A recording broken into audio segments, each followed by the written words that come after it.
আসসালামু আলাইকুম রহমতুল্লাহি ওবারাকাতু। MD Jamil launch lover of Bangladesh Facebook page ও ইউটিউব চ্যানেল থেকে যারা দেখছেন সবাইকে স্বাগতম।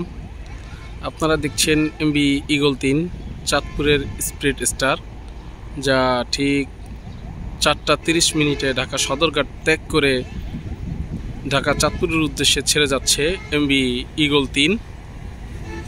সে আর কিছুক্ষণের ভিতরেই পোস্তগোলা ব্রিজ অতিক্রম করে চাঁদপুরের উদ্দেশ্যে যাচ্ছে। চাঁদপুরের সবচাইতে দ্রুতগামী জাহাজ MB eagle 3।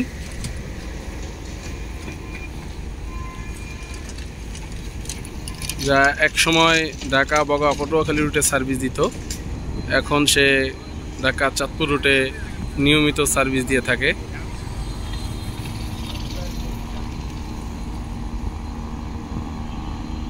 MB eagle 3-এর ডাইহাস two ইঞ্জিনের গর্জন পটুয়াখালীবাসী অনেক দিনই পেয়েছিল। এখন সে পটুয়াখালী তার রুট পারমিট নেই, সে ঢাকা চাঁদপুর ঢাকা নিয়মিত সার্ভিস দেয়।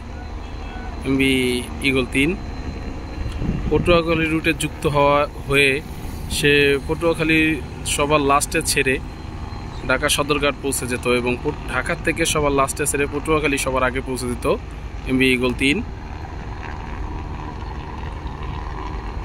গতির দিক দিয়ে এমবি ঈগল 3 সবচাইতে বেশি চালু ছিল ঢাকা বগা পটুয়াখালী রুটে। এখন সে পটুয়াখালী রুটের রুট পারমিট বাতিল হওয়ার পর সে ঢাকা চাঁদপুর রুটে অনেক বছর ধরেই সার্ভিস দিয়ে যাচ্ছে ঢাকা চাঁদপুর ঢাকা রুটে এমবি ঈগল 3। আমার ভিডিও যদি ভালো লাগে লাইক শেয়ার ও কমেন্ট করবেন, আমার চ্যানেলটি সাবস্ক্রাইব করে পাশে থাকা বেল আইকনটি বাজিয়ে দেবেন যাতে পরবর্তী ভিডিও অতি তাড়াতাড়ি পেতে পারেন। আসসালামু আলাইকুম রহমতুল্লাহি ওয়া বারাকাতুহু।